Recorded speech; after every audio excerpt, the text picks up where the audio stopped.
Cuando Nick tenía 6 años, acababa de terminar la Segunda Guerra Mundial y su padre volvía del ejército. Esa Navidad, la primera que la familia pasaba junta desde Pearl Harbor, iba a ser muy alegre. Nick había estado esperándola como solo puede esperarla un niño. Compró a su padre una corbata que envolvió lo mejor que pudo, poniéndole una tarjeta que había hecho él mismo. A las 2 de la tarde, todos los regalos estaban abiertos, salvo el que él le había hecho a su padre. A las 3 todos disfrutaban del pavo relleno, salvo Nick. Su padre había ignorado totalmente su regalo. Al fin alguien se dio cuenta de que seguía debajo del árbol y lo llevó al comedor. Cuenta Nick: mi padre estaba borracho y en cuanto lo vio empezó a hacer su número. ¿Por qué diablos es esto? ¿Un automóvil? ¿Un barco? ¿Qué es? No, es un aeroplano. Envuelto así nomás, claro, pero yo diría que es un aeroplano. Todo el mundo se reía. Me dieron ganas de meterme debajo de la mesa. Me dio vergüenza habérseme ocurrido alguna vez hacerle un regalo. Mi padre siguió arrastrando la cosa por el suelo. Cuando estaba borracho podía ser implacable. Pretendía no saber de quién procedía, aunque la tarjeta que yo había hecho decía Papito, y yo era hijo único. Por último, accedió a abrir el paquete, y entonces vino a donde yo estaba sentado y me baboseó todo. Luz de mi vida, dijo, de las 210 corbatas que tengo en mi armario, estas serán adelante para siempre mi favorita. Porquerías así. Simplemente añadió la burla al insulto. Por último, cuando dijo por quinta vez, no deberías haber gastado tu dinero en tu papá, no pude soportarlo más. Me levanté de la mesa y salí corriendo, mientras pensaba, claro que no hubiera debido. Objetivamente, en un mundo cuyo alimento cotidiano son las bombas nucleares, los campos de concentración y el genocidio, muy poco importó lo ocurrido aquella tarde de Navidad. Sin embargo, contribuyó poderosamente, como la gota que rebasa la copa, a condenar a un hombre a casi un cuarto de siglo de trastornos nerviosos, aberraciones sexuales y graves accesos de depresión. Para Nick, aquella corbata de Navidad simbolizaba el sentimiento de que nada que haga será nunca lo bastante bueno para que tú me quieras, papito. La principal escena primal pone en foco, pues, centenas e incluso miles de incidentes que significan la desesperanza para un niño. A partir del día en que se producen, los sentimientos reales fortalecerán el yo irreal, de modo que el niño no reconoce más muchos de sus sentimientos.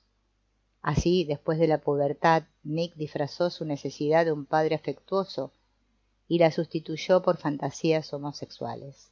Además, el yo irreal reprime esos mismos sentimientos reales para que no se conecten y finalmente se resuelvan. Objetivamente, Nick solo sentía desprecio por su padre, que era un alcohólico. Hasta la Navidad de 1946, Nick había sido tenso. Después, su tensión no se evaporó, así como sus necesidades y sentimientos no desaparecieron por el simple hecho de ser negados. Permanecían en su interior, encerrados en su mente en forma de recuerdos reprimidos, que traspasaban todo su sistema orgánico. Eso lo mantenía tenso. Esa tensión no le permitía tener conciencia de comportarse como lo hacía, y provocaba la lucha para sentir simbólicamente la necesidad. Homosexualidad. Es fácil ver, pues, que el núcleo de la lucha neurótica es la esperanza de que lo que el neurótico haga le proporcionará consuelo y amor. Pero la esperanza del neurótico debe ser irreal porque lo obliga a tratar de obtener, por el camino de la lucha neurótica, algo del mundo que sencillamente no existe, padres afectuosos. El neurótico trata de convertir al mundo en padres solícitos, interesados, cariñosos.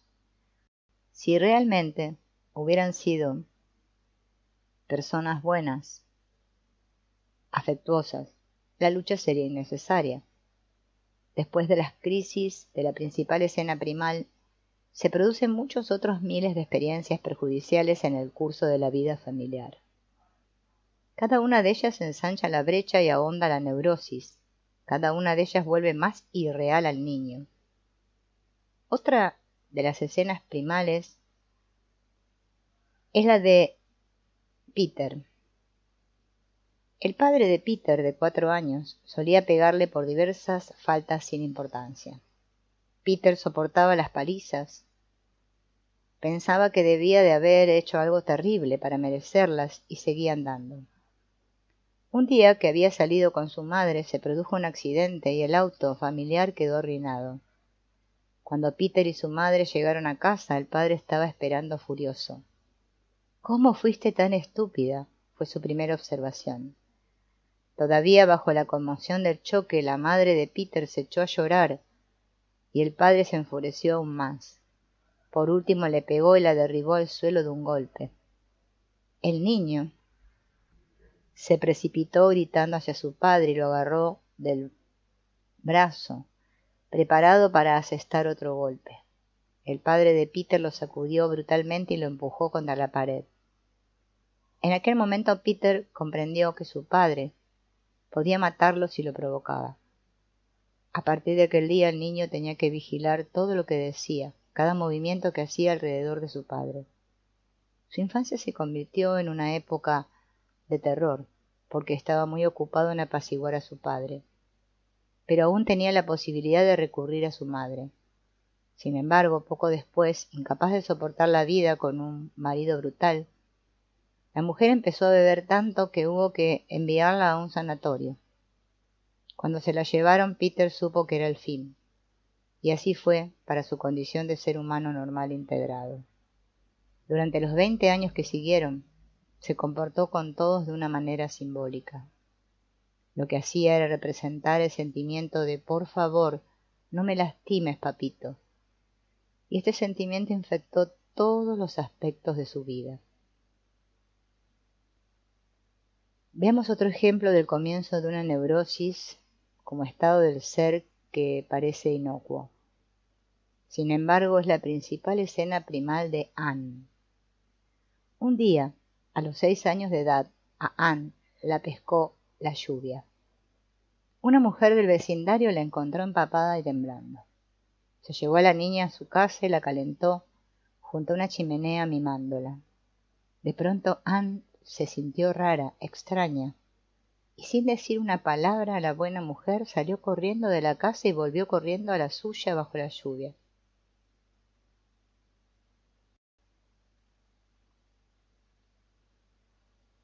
En su cuarto lloró durante casi 1 hora. La madre de Anne fue a ver qué pasaba, pero la niña no sabía. Estaba simplemente inconsolable. Después se secó las lágrimas y bajó a ayudar a su madre a preparar la cena. Esto es todo lo que fue su principal escena primal, pero resultó más traumática que cualquier paliza porque no podía ser integrada y entendida. Antes del día de la lluvia, Anne había recibido palizas por ensuciarse, decir malas palabras o levantarse el vestido, todas las cosas habituales que nos ocurren a la mayoría. En todos los casos sabía que había procedido mal, pedía disculpas como es debido y seguía viviendo su vida, pero experimentaba en su totalidad lo ocurrido. El día de la lluvia no había hecho nada malo, no había disculpas que pedir, nada que enfocar para que ella pudiera sentir lo que había sentido. La afectuosidad de aquella vecina le mostró el vacío de su vida. Tuvo entonces un atisbo de lo que nunca había conseguido en su casa, que le dedicaran tiempo, que fueran buenos, tranquilizadores, simplemente humanos con ella, y comprendió que no podría ser nunca lo que era, y que al mismo tiempo su madre la quisiera. Corrió a su casa a llorar, por lo que había comprendido antes de haber recibido el choque total, antes de sentir ese devastador nunca. Después de llorar, cuando la niña bajó las escaleras para ayudar a su mamá, su vida real había cesado. Por fuera se volvió cortés, dócil, dulce y servicial. Por dentro se formaban tensiones. Anne trató de librarse de su desconsuelo, ayudando constantemente a su madre, que estaba enferma la mitad del tiempo. Voluntariamente se hizo cargo de su hermanito. Luchó, la tensión se ahondaba, como su neurosis. No es que quisiera hacerse cargo del hermanito, quería que se hicieran cargo de ella y la mimaran. No es que quisiera lavar los platos, lo que quería era jugar. Pero accedió a lo que la mamá quería y se negó a sí misma. Se pasó la vida tratando de convertir a su madre en aquella bondadosa vecina que le ofreció su afecto sin un quid pro quo.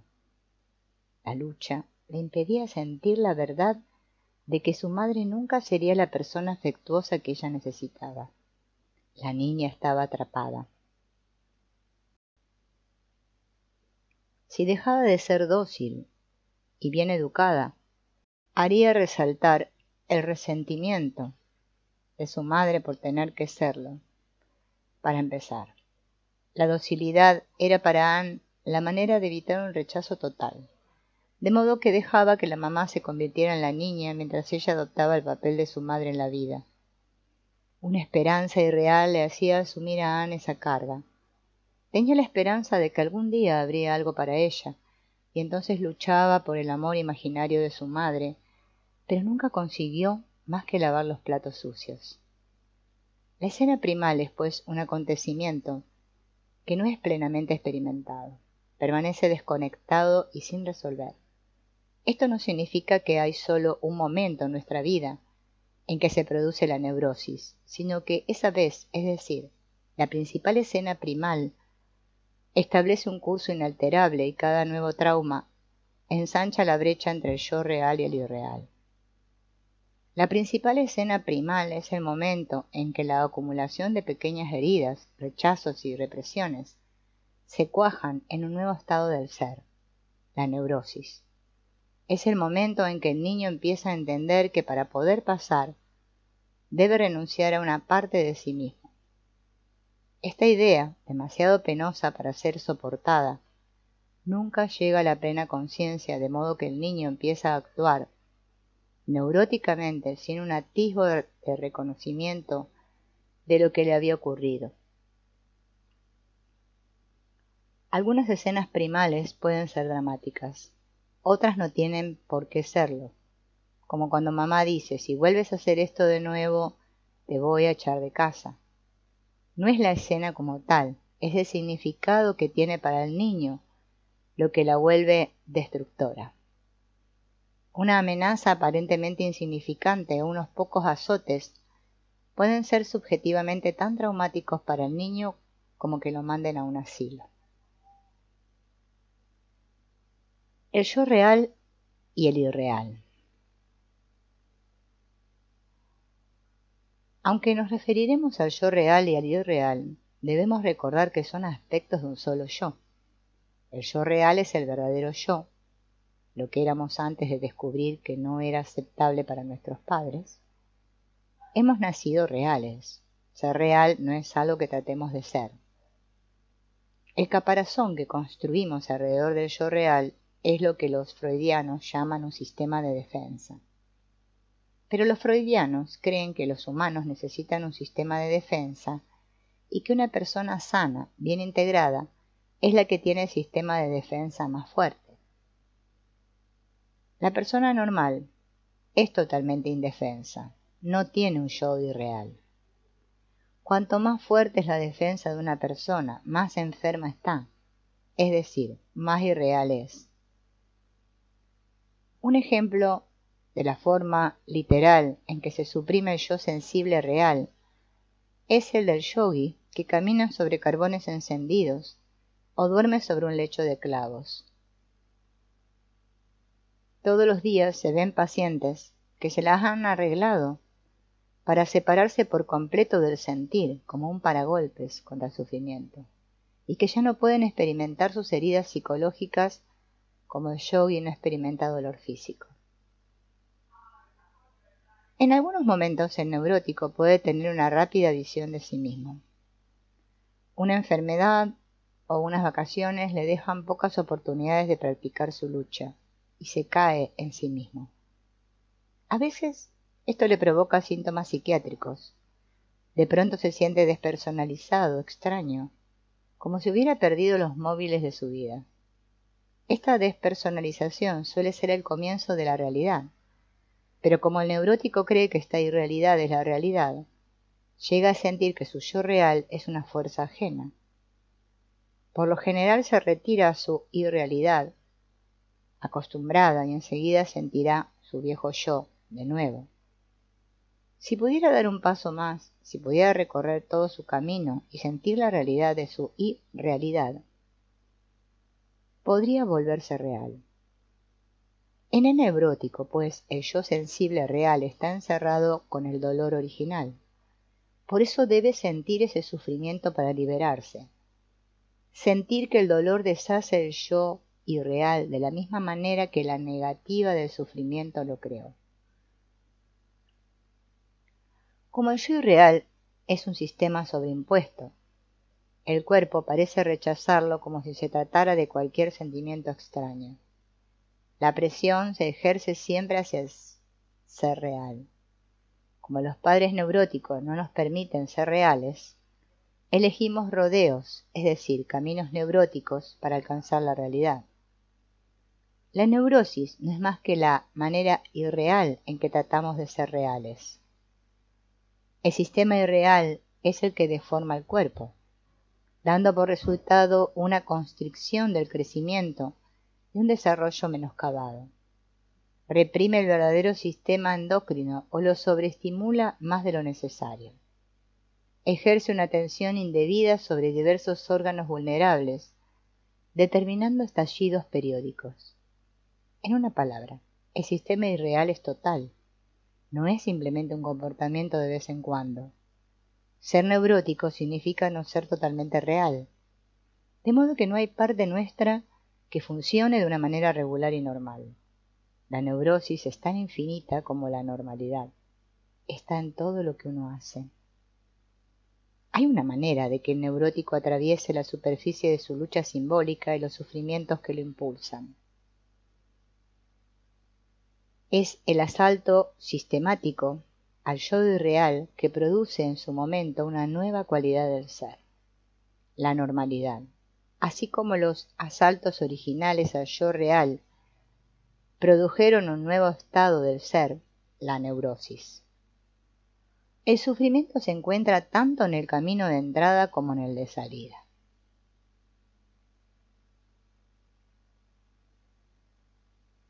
Debemos considerar a la neurosis como la síntesis de los dos yos o sistemas en conflicto. La función del sistema irreal consiste en reprimir el real, pero como las realidades reales no pueden suprimirse, el conflicto es interminable. Al tratar de satisfacerse esas necesidades, son transmutadas por el sistema irreal, de modo que sólo se pueden satisfacer simbólicamente. Los sentimientos reales que han llegado a ser dolorosos por no haber hallado satisfacción deben ser reprimidos para que el niño no sea vencido por el dolor. Pero, paradójicamente, esas necesidades no se pueden satisfacer mientras no sean sentidas. Si consideramos esos sentimientos y necesidades negados como una energía que impulsa al organismo, vemos que el neurótico es como alguien que tiene el motor en marcha todo el tiempo. Nada de lo que haga apagará el motor mientras dichos sentimientos y necesidades no sean sentidos en toda su angustia, exactamente como lo que son. Esto significa, en cierto modo, que el sistema irreal debe ser destruido para que el real encuentre su expresión. El simple ejemplo de que al sujeto no le esté permitido llorar al comienzo de su vida puede aclarar este examen. ¿A dónde van esas lágrimas? En algunos casos obstruyen los senos nasales y frontales y se convierten en una secreción permanente, que desaparece cuando en la terapia la persona llora con todas las fibras de su ser. En otros, esa tristeza contenida se expresa en los labios caídos o en un aire melancólico. En todo caso, la necesidad nunca es sentida, porque es representada simbólicamente, y esta representación es lo que impide a la persona sentir la necesidad y finalmente resolverla. Así, el neurótico continúa negándose a sí mismo la satisfacción de lo que realmente necesita. El sistema irreal transforma las necesidades reales en necesidades enfermizas. Una persona puede llenarse de comida para no sentir su vacío. La comida significa amor. El exceso de comida es pues un ejemplo de representación simbólica.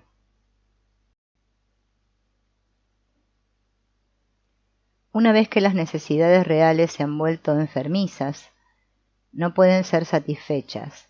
Esto significa que una vez que se ha producido la desconexión principal en la escena primal principal, se han creado los dos yos en constante contradicción dialéctica. El yo irreal impedirá que la necesidad real aparezca y sea satisfecha. Por eso, por ejemplo, el amor y el afecto de un maestro pueden ser beneficiosos, y el niño no sufre mientras es bien tratado o atendido por un maestro solícito. Pero el comportamiento del maestro no puede modificar la escisión producida permanentemente por la privación de padres omnipotentes durante los primeros años cruciales de la vida del niño. Una vez producida la escisión, el afecto del maestro suele causar dolor, por lo que el niño nunca ha tenido.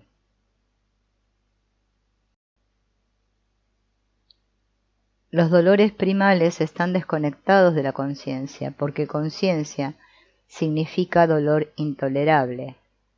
Son los que el niño experimenta cuando no puede ser él mismo.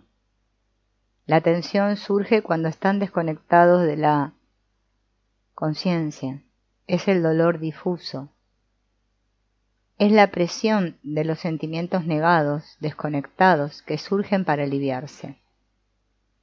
La tensión produce al hombre de negocios desaforado, al drogadicto, al homosexual, cada uno de los cuales sufre a su manera, pero desarrolla un estilo de vida o personalidad para tratar de disminuir y eventualmente amortiguar ese sufrimiento.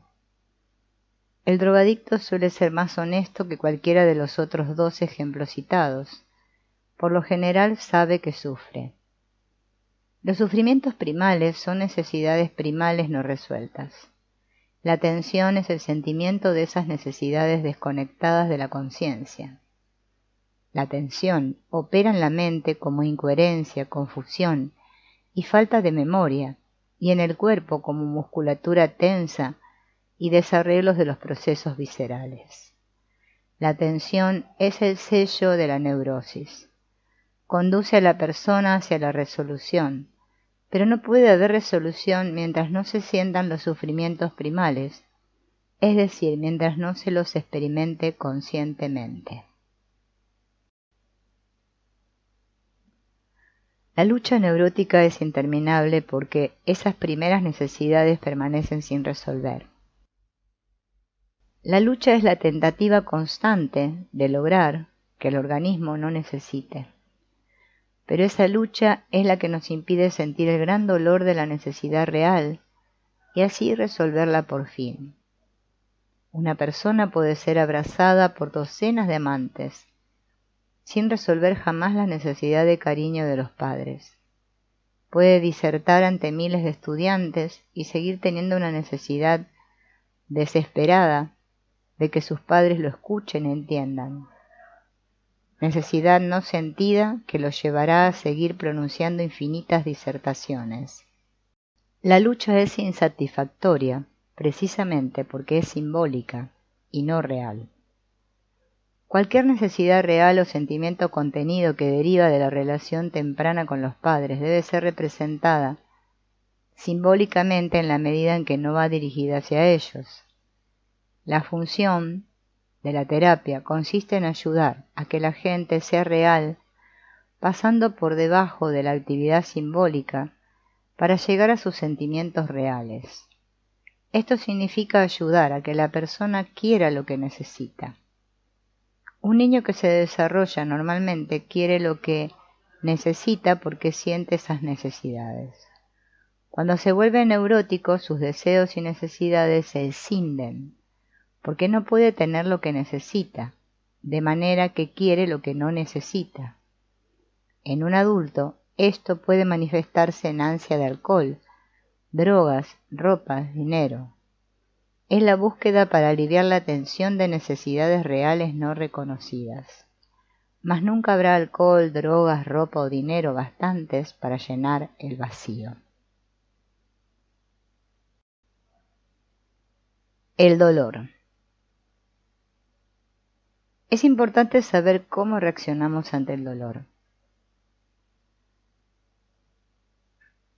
Hess, al investigar la contracción y la dilatación de la pupila en respuesta a ciertos estímulos, observó que la pupila se dilata cuando el estímulo es agradable y se contrae cuando es desagradable. Al mostrar a los sujetos de la experiencia representaciones de escenas de tortura, se les contraían las pupilas. Al pedirle que recordaran esas escenas penosas, había otra contracción automática e involuntaria. Lo mismo ocurre, pero de manera general, cuando un niño se enfrenta con situaciones desagradables. Es decir, el retroceso ante el sufrimiento es una respuesta total del organismo que abarca a los órganos sensoriales, los procesos cerebrales, los sistemas musculares, etc., como ocurría con estos experimentos de Hess. Ese apartarse de un gran sufrimiento es una actividad reflexiva humana que va desde retirar los dedos de una hornalla caliente hasta desviar los ojos de una escena particularmente truculenta en una película de terror para ocultar al yo ideas y sentimientos dolorosos. Este principio de sufrimiento es consustancial con el desarrollo de la neurosis. En la escena primal, pues, el organismo del niño se cierra a la plena comprensión y se vuelve inconsciente de ella, de la misma manera que una dosis suficiente de dolor físico puede sumir en la inconsciencia al hombre más resistente. El sufrimiento primal es un dolor no experimentado, y la neurosis puede ser considerada desde este punto de vista como un reflejo, la respuesta instantánea de todo el organismo al dolor. Barber hizo pruebas fisiológicas con varios sujetos en estado de hipnosis. Aparentemente despiertos, pero informados hipnóticamente de que no sentían nada, los sujetos fueron sometidos a estímulos dolorosos. Informaron que no sentían dolor, si bien todas las mediciones físicas indicaron que reaccionaban a él. En otros experimentos se produjeron cambios electroencefalográficos, ondas cerebrales, en sujetos hipnotizados sometidos a estímulos dolorosos que dijeron no sentir nada. Esto indica, en cuanto a la teoría primal, que el cuerpo y el cerebro reaccionan constantemente al dolor, aun cuando la persona no tenga conciencia de lo que sufre. Las mediciones fisiológicas muestran que los cuerpos de los sujetos siguen sometidos a estímulos dolorosos, aun después de habérseles suministrado drogas analgésicas. Reaccionar físicamente al dolor y tener conciencia de ese dolor pueden ser dos fenómenos distintos. Cuando el cuerpo se cierra contra un dolor intolerable, es necesario algo para mantener ocultos y contenidos los sufrimientos primales. La neurosis cumple esta función. Distrae al paciente de su dolor y lo conduce a la esperanza, es decir, a lo que puede hacer para llenar sus necesidades. Como el neurótico tiene necesidades tan urgentes, pero insatisfechas, sus percepciones